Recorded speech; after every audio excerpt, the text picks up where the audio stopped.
खोजी टीवी के मुअज़्ज़िज़ दोस्तों, नून लीग की जानिब से अदलिया मुखालिफ मुहिम का राज फाश हो गया है। नून लीग ने जिस तरह अदलिया और मुअज़्ज़िज़ जजेस के खिलाफ मुहिम शुरू की है, इसके तमाम तर पहलू सामने आ चुके हैं और नून लीग की गंदी सियासत का भांडा एक बार फिर फूट गया है। ये तो आगाज से ही सबको मालूम था कि नून लीग हमेशा से किरदार कुशी की मुहिम करती आई है, लेकिन मरियम नवाज के आने के बाद जिस तरह मुकद्दस इदारों और सरबराहान को निशाना बनाया गया, वो तारीख याद रखेगी। इस हवाले से मरियम नवाज के खिलाफ कार्रवाई का आगाज भी हो चुका है। सक्खर की एक अदालत ने मरियम नवाज को आला अदलिया की तस्दीक के मामले में तलब कर लिया है। अदालत की जानिब से जारी करदा नोटिस में बताया गया है कि मरियम नवाज मार्च में अदालत में पेश हुई। नोटिस में मुवक्कफ अपनाया गया है कि मरियम नवाज ने आला अदलिया और जलसे में नाजेबा अल्फाज अदा किए। नून लीग की ऑडियोज और वीडियोज की सियासत तो बहुत पहले से चलती आ रही है, लेकिन अब इन ऑडियोज की आड़ में मुल्क के मुकद्दस तरीन इदारों की साख को भी मसक किया जा रहा है और मुअज़्ज़िज़ जजेस के खिलाफ मुहिम जोई जारी है। दूसरी तरफ अदालत उज़्मा के सीनियर तरीन जज जस्टिस काजी फायज ईसा ने रज़ाकाराना तौर पर अपने असासे जाहिर कर दिए। जस्टिस फायज ईसा ने न सिर्फ अपने बल्कि अपने बच्चों के असासे भी जाहिर कर दिए और ये मालूमात अब एक आम पाकिस्तानी शहरी के सामने इखलाकी एहतिसाब के लिए पेश कर दी गई। एक मुअज़्ज़िज़ जज की जानिब से असासे जाहिर करने के बाद ये सवाल उभरता है कि हमारे सियासतदान कब अपने हकीकी असासे जाहिर करेंगे। जस्टिस फायज ईसा और इनके बच्चों के नाम कौन कौन सी प्रॉपर्टीज हैं, मरियम नवाज ने किस के कहने पर अदलिया मुखालिफ मुहिम शुरू की, नवाज शरीफ के लिए किस तरह राह हमवार की जा रही है, अदालत ने मरियम नवाज को क्यों तलब किया। दोस्तों, इस वीडियो में आज हम इन तमाम सवालों के जवाबात आपके सामने रखेंगे और इसके साथ आपको ये भी बताएंगे कि किस तरह नून लीग की जानिब से एक मखसूस मंसूबे के तहत अदलिया मुहिम शुरू की गई और अब अदालत ने खुद इनके खिलाफ कार्रवाई क्यों की। नाज़रीन ग्रामी, अदालत उज़्मा के सीनियर तरीन जज जस्टिस फायज ईसा ने रज़ाकाराना तौर पर अपने अहलिया और बच्चों के असासे सुप्रीम कोर्ट ऑफ पाकिस्तान की वेबसाइट पर जारी कर दिए।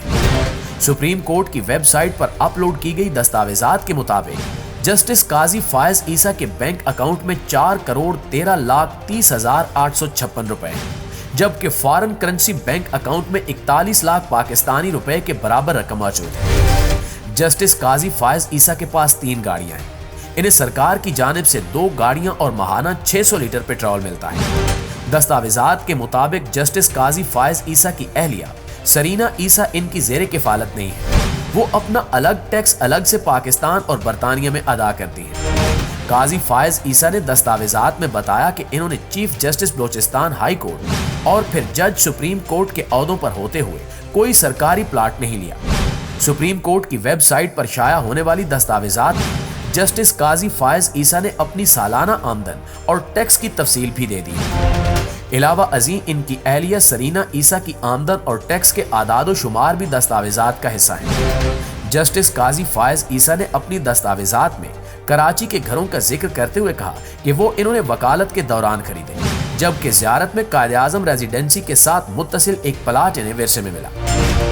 दोस्तों, दूसरी तरफ मरियम नवाज की अदलिया मुहिम का पोल पूरी दुनिया के सामने खुल गया है।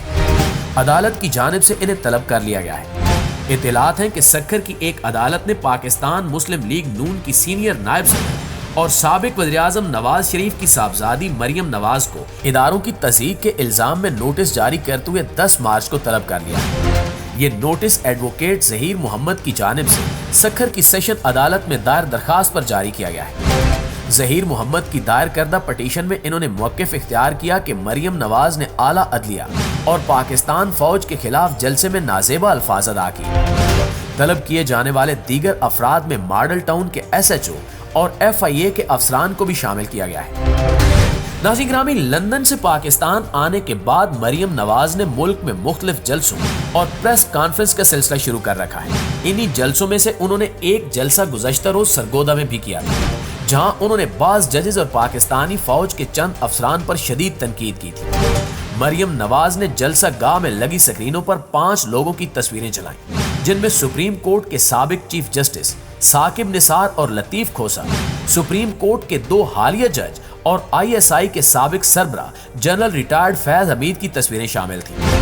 इस मौके पर मरियम नवाज ने एक एक शख्स का नाम लेकर कहा कि ये साजिश में शामिल थे, जबकि इन्होंने जनरल रिटायर्ड फैज हमीद पर इल्जाम लगाया था कि वो आर्मी चीफ बनना चाहते थे।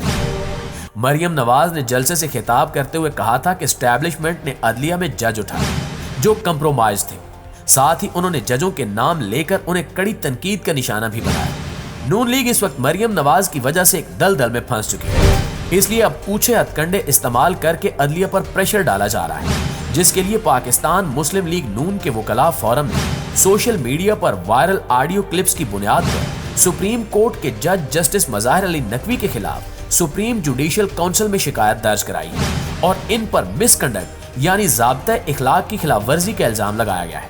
لیگی وکلاء کی درخواست میں سابق وزیر اعلیٰ پنجاب چودھری پرویز الہی کے ساتھ مبینہ گفتگو کا ٹرانسکرپٹ بھی شامل ہے۔ درخواست میں کہا گیا ہے کہ جسٹس مظاہر علی نقوی نے کوڈ آف کنڈکٹ کی خلاف ورزی کی، لہٰذا ان کے خلاف آرٹیکل 209 کے تحت کارروائی کی جائے۔ اس سے قبل پرویز الہی نے مبینہ آڈیو سے متعلق کہا تھا کہ نون لیگ کی قیادت عدلیہ کے ادارے کے خلاف منظم مہم چلا رہی ہے۔ بتایا جا رہا ہے کہ نون لیگ عدلیہ کے خلاف مہم چلا کر نواز شریف کے لیے راستے ہموار کر رہی ہے اور ایک ایسا منصوبہ تیار کیا گیا ہے کہ کسی طرح عدالت پر پریشر آئے اور نون لیگ کے حق میں فیصلے کرتے ہوئے نواز شریف کی سزا معاف کر دی جائے۔ اس حوالے سے مریم نواز نے گجرانوالہ میں ورکرز کنونشن کے دوران بھی سخت الفاظ استعمال کیے۔ ان کا کہنا تھا کہ نواز شریف کے خلاف فیصلے برق رفتاری سے آتے تھے، اس مجرم کا فیصلہ کرنے والا کوئی ہے یا اس کا فیصلہ قیامت والے دن پر چھوڑ دیا گیا ہے۔ خطاب میں مریم نواز نے پرویز الہی اور یاسمین راشد کے ساتھ ساتھ فواد چودھری کی حالیہ آڈیو لیکس کا ذکر کرتے ہوئے کہا کہ اب یہ نہ کہنا کہ جو ٹرک کورٹ کے باہر کھڑا ہوا ہے وہ مریم نواز چلا رہی ہے۔ توہین عدالت تب نہیں ہوتی جب آپ کا منتخب وزیر اعظم نواز شریف ایک اقامہ رکھنے پر اس کو وزیر اعظم دفتر سے نکال باہر کرتے ہوئے باپ بیٹی کے خلاف ہفتے میں 5 دن عدالت لگتی ہے۔ کہا جاتا تھا کہ نواز شریف 1 گھنٹے میں پیش ہو۔ اپنی تقریر میں انہوں نے عمران خان پر تنقید بھی کی۔ ان کا کہنا تھا کہ 5 مہینے ہو گئے، ایک پلستر نہیں اترا، عدالت بلاتی ہے تو وہ پلاسٹر والی ٹانگ دکھا دیتے ہیں۔ عمران خان نے نواز شریف کو سازش کے ذریعے اپنے سہولتکاروں کے ساتھ نکالا۔ انہوں نے جسٹس ثاقب نثار، جسٹس آصف سعید کھوسا اور سابق D G I S I general retired Faiz Hameed پر عمران خان کا سہولتکار ہونے کا الزام عائد کیا، جو آج بھی عمران خان کے سہولتکار ہیں۔ میں ان سے پوچھنا چاہتی ہوں کہ کیوں ایسے شخص کو بچانا چاہتے ہو جس کی کشتی گہرے پانیوں میں ڈوب چکی ہے؟ یہ نہ ہو کہ نواز شریف کو الیکشن مہم یہ کہہ کر چلانی پڑے کہ الیکشن کراؤ لیکن ترازو کے دونوں پلڑے برابر کرو۔ ناظرین گرامی، نون لیگ کی جانب سے سرتوڑ کوشش کی جا رہی ہے کہ کسی طرح عدلیہ نواز شریف کو واپس بلا کر ان پر کیسز ختم کر دے اور ان کو کلین چٹ دے دے، لیکن ایسا ممکن نہیں ہے۔ اس لیے نون لیگ کی جانب سے عدلیہ مخالف مہم زور پکڑتی جا رہی ہے اور ملک کے مقدس اداروں کو بدنام کیا جا رہا ہے۔ آخر میں حسب روایت دعا ہے کہ سیاست کے اس گورکھ دھندے میں جو بھی ہو، وطن عزیز پاکستان اور پاکستانی عوام کے حق میں بہتر سے بہتر ہو۔ آمین ثم آمین۔ پاکستان زندہ باد۔